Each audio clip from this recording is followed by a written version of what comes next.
A legend on the move.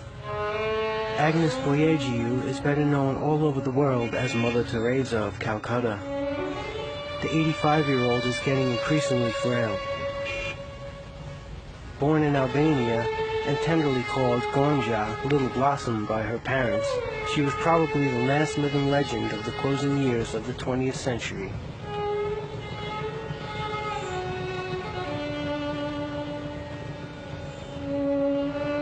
This little woman has been showered with honors, but has never counted the number of honorary doctorates, prizes, medals, and decorations. She has visited many democrats and despots. People gather wherever she appears, hoping to have the chance of touching this living saint.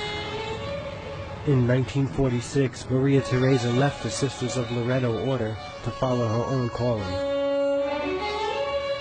She caused a revolution in the church with her missionaries of charity. Today, the mother house still stands in the alley where it all began.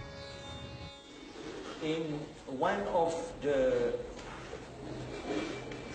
ambulances you are using here in Calcutta, I saw on the door the words, "Find Jesus in Calicut."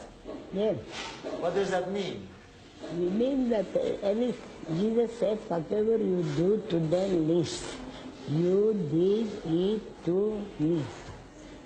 I was sick and in prison and you visited me. I was sick. He says, no. I was hungry. I was naked. What we are doing, that's a beautiful part of our society, of our vocation. We have given the blessed sacrament and we have given the food 24 hours. Every morning, the missionaries of brotherly love walk through the streets of Calcutta, just as they do in Washington, Addis Ababa, or Berlin.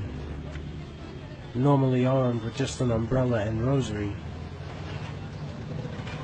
more than 7,000 men and women lead this way of life.